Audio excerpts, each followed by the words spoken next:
नमस्कार फ्रेंड्स। नमस्कार दोस्तों। आज हम लोग बात करेंगे 7QC टूल्स के बारे में। सबसे पहले हम लोग देखते हैं purpose of the 7QC tools. 7QC tools क्या है और उसका पर्पस क्या है। आइए जानते हैं purpose of the 7QC tools. First of all data collections के लिए, डेटा एनालिसिस के लिए,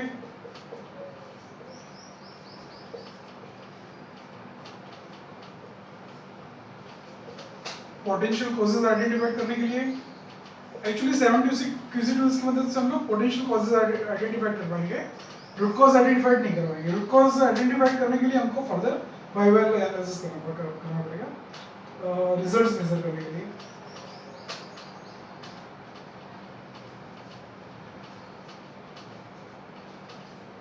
दोस्तों ये था purpose of the 7QC tools. आइए हम लोग आगे देखते हैं कि 7QC टूल्स क्या क्या है।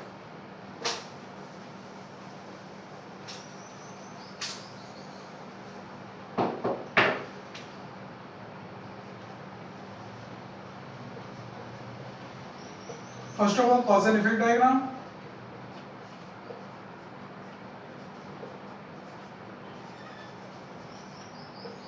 Second one Pareto analysis,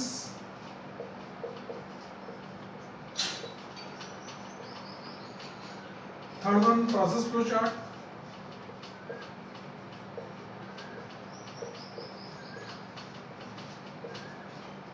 fourth one scatter diagram,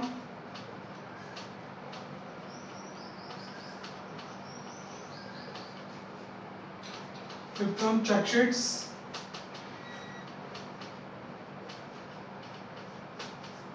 six one control charts,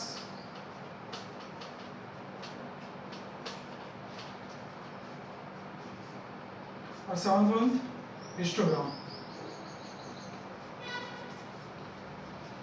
दोस्तों ये टोटल 7QC टूल्स है। आज हम लोग ये इस वीडियो में दो टूल्स के बारे में बात करेंगे, cause and effect diagram and Pareto analysis.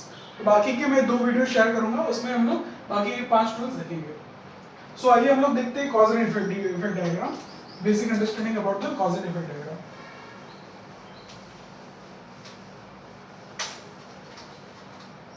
दोस्तों कॉज एंड इफेक्ट डायग्राम जानने से पहले सबसे पहले हम लोग उसके थंब रूल्स को जान लेते हैं कि थंब रूल कुछ कॉज एंड इफेक्ट डायग्राम्स के कुछ थंब रूल्स हैं। जैसे कि कॉज एंड इफेक्ट डायग्राम से हम लोग पोटेंशियल कॉजेज आइडेंटिफाई करवाएंगे, रूट कॉज नहीं। हम लोगों को maximum number of causes identify करना है। टीम को maximum number CFT maximum number causes को हमको लिखना है। किसी भी कॉजेज को हमको नेग्लेक्ट नहीं करना है, और जितने भी सीएफटी मेंबर्स हैं उनका कोई भी कॉज को हमको किसी भी कॉज को हमको क्रिटिसाइज नहीं करना है। ये कुछ बेसिक थंब रूल्स हैं कॉज एंड इफेक्ट डायग्राम के, और ये सब कुछ एग्जैक्टली ब्रेनस्टॉर्मिंग से होता है। मतलब सीएफटी टीम मेंबर्स के साथ ब्रेनस्टॉर्मिंग करके हम लोग इफेक्ट के अलग अलग कॉजेस डिफाइन करते हैं। आइए एक एग्जांपल के थ्रू हम लोग देखते हैं कि कॉज एंड इफेक्ट डायग्राम क्या है। सबसे पहले हमको एक रेक्टेंगल ड्रॉ करके उसमें इफेक्ट्स लिखना है।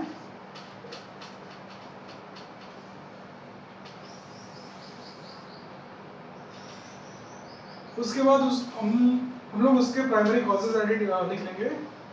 मैन जो शिक्षा में है, मटेरियल,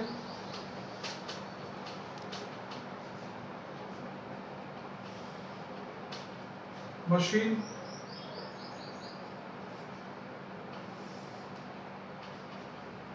मेथड,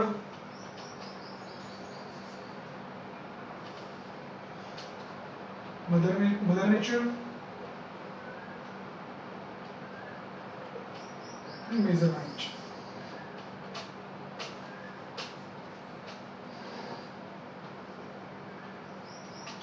ये 6 जो है हमारे प्राइमरी कॉजेज हैं हमारे इफेक्ट के लिए। कॉज एंड इफेक्ट डायग्राम के जो 6M जो क्या कहे जाते हैं वो प्राइमरी कॉजेज हैं कोई भी इफेक्ट्स के।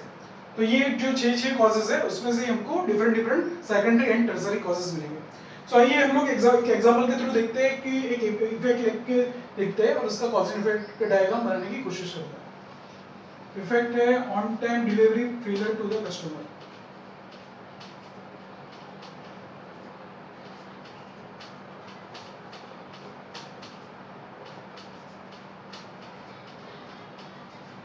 ये हम लोग इसके प्राइमरी एंड टर्शियरी कॉजेज देखते हैं।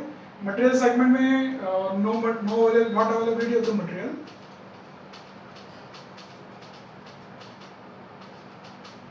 टर्शियरी कॉज में आएगा नो इंटेंट,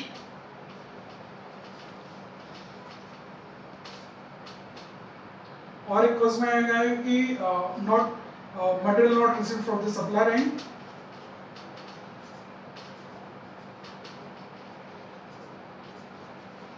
और फोर्थ लेवल का कॉजेज को भी हम लोग लिख सकते हैं कि payment issue to the supplier.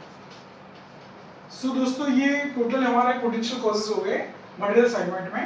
तो ऑन द सेम वे हम लोग मशीन में भी कुछ कॉजेज आइडेंटिफाई कर सकते हैं लाइक दैट इलेक्ट्रिकल फेलियर्स,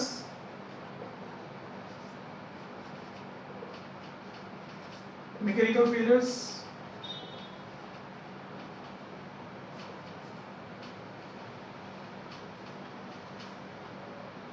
और मतलब बाकी के any type of breakdowns. So on the same way measurement segment के भी कुछ सेकेंडरी कॉजेज हो सकते हैं like that over rejection due to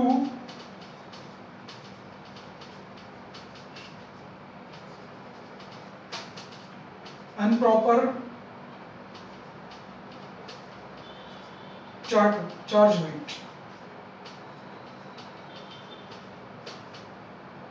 इसका टर्सरी कॉज भी ले सकते हैं कि नॉट कैलिब्रेटेड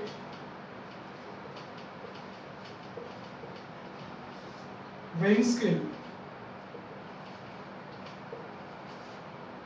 फोर्थ लेवल का कॉज लिख सकते हैं not AMC from purchase department. So ये मेजरमेंट सेगमेंट में भी हमने primary, secondary, tertiary and fourth level के कॉजेस को आइडेंटिफाई किया हुआ है। Okay, so man power segments में भी हम लोग लिख सकते हैं कि not availability of the operators,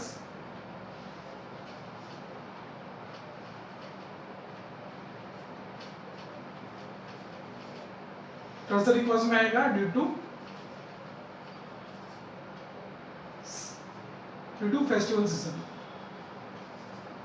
सो दोस्तों ये हमारा एक लेवल का कॉज एंड इफेक्ट डायग्राम बन गया है हमारे पर्टिकुलर इफेक्ट के लिए, on time delivery failure to the customer. हम लोगों ने डिफरेंट कॉजेज आइडेंटिफाई किए। अभी हमारा नेक्स्ट स्टेप रहेगा जितने भी कॉजेज जो हमने आइडेंटिफाई किए उसको हमको एक एक्सेल में लिस्ट डाउन करना है। एक्सेल में लिस्ट डाउन करके हमको इसमें से जो वैलिडेट कॉजेज है उसको प्रायोरिटाइज करके उस पर हम लोगों को उसका फर्दर वाई एनालिसिस करके या फिर बाकी के टूल्स यूज करके उसका रूट कॉज एनालिसिस करना है। रूट कॉज एनालिसिस के बाद उसका एक्शन प्लान बनाना है। So this is the primary function, primary purpose of the cause and effect diagram.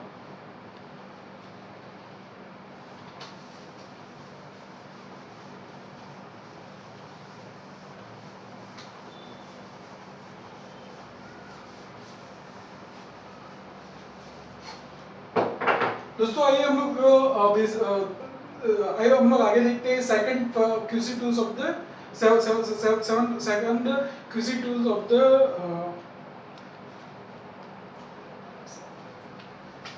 Second QC tools हमारा पैरेटो एनालिसिस।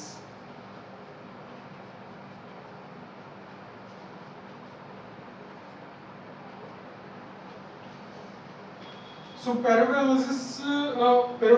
एनालिसिस के कुछ थंब रूल्स हैं, पैरेटो एनालिसिस के कुछ थंब रूल्स हैं कि जैसे कि 20% 80% of the problems are due to 20% of the reasons. So ये चीज है वो सभी जगह पे एप्लीकेबल होती है। मतलब हमारे आसपास भी जितने भी प्रॉब्लम्स होते हैं या पूरी दुनिया में जितने भी प्रॉब्लम्स होते हैं उसके रीजंस है वो मतलब ज्यादातर प्रॉब्लम्स है कि कुछ छोटे रीजंस ही होते हैं। तो वो छोटे रीजंस पे हम लोग प्रायोरिटाइज करके उस पर काम करते हैं तो उसका वो प्रॉब्लम पे हम लोग जल्दी से डोमिनेट हो पाते हैं। सो रीजंस को आइडेंटिफाई करना और प्रायोरिटाइज करना, this is the primary thumb rule of the Pareto analysis. इसको 80-20 एनालिसिस पे कहते हैं। 80-20 थंब रूल के बेस पे एंड्रयू पैरेटो ने ये एनालिसिस इन्वेंट किया था। सो आइए देखते हैं कुछ ये लैपटॉप में मैंने एक एग्जांपल लिया हुआ है।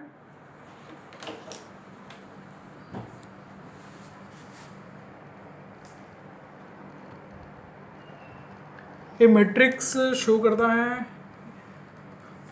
Cause wise number of accident cases पर स्टेट पर मंथ। सो एक्सीडेंट के कुछ कॉजेज यहाँ पे लिखे हुए हैं और number of cases per month यहाँ पे इस मैट्रिक्स में दिखा हुआ है। तो ये टोटल 6 कैटेगरी है एक्सीडेंट्स की।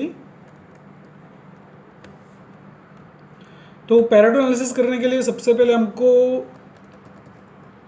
मैट्रिक्स को यहाँ पे लेना है। उसको सबसे पहले लार्जेस्ट टू स्मॉलेस्ट में अरेंज करना है नंबर ऑफ केसेस फ्रीक्वेंसी को। उसके बाद एक और कॉलम ऐड करना है क्यूमुलेटिव का और उसके बाद क्यूमुलेटिव परसेंटेज। सो जब हम लोग यहाँ पे लार्जेस्ट टू स्मॉलेस्ट फिल्टर में जाके लार्जेस्ट टू स्मॉलेस्ट करते हैं तो इस तरह से कुछ हमारा मैट्रिक्स दिखेगा। नीचे हमको इनका सम देखना है। सो क्यूमुलेटिव कॉलम में हम लोगों को इनका सम करते जाना है और यहाँ पे क्यूमुलेटिव परसेंटेज में ये क्यूमुलेटिव फिगर का हमको टोटल फ्रीक्वेंसी केसेस को से डिवाइड करना है।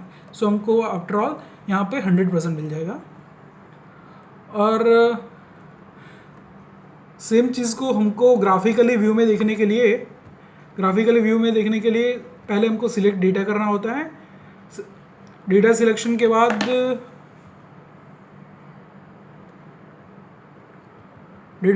बाद हमको ये 3 कॉलम को सिलेक्ट करना होता है। Causes of accidents, number of causes, frequency and cumulative. 3 column को सिलेक्ट करके हमको एक बार चार्ट प्लॉट करना होता है। उसके बाद फॉर्मेट डेटा सीरीज में जाके वाई एक्सिस को हमको सेकेंडरी एक्सिस सिलेक्ट करना है।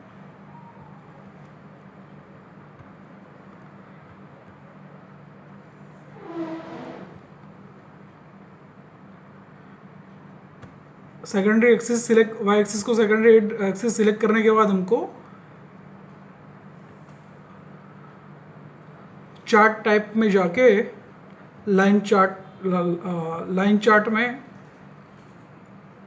लाइन विथ मार्कर्स चार्ट को सिलेक्ट करना है। तो उसके बाद दोस्तों हमारा ग्राफ ऐसे दिखेगा। तो हमको इससे पता चलता है कि breaking traffic rules is contributing 30% of the total number of accidents, and breaking traffic rules and overspeeding contribute both reasons contribute 50%. So ये 2 reasons है वो जो total number of accidents है उस पर 50% पे contribute करता है। तो ये दो प्रॉब्लम्स पे हम लोग काम करता है तो हमारा 50% प्रॉब्लम सॉल्व हो जाता है। और फर्स्ट 3 प्रॉब्लम्स को हम लोग अगर देखते हैं तो ये 65% कवर करता है।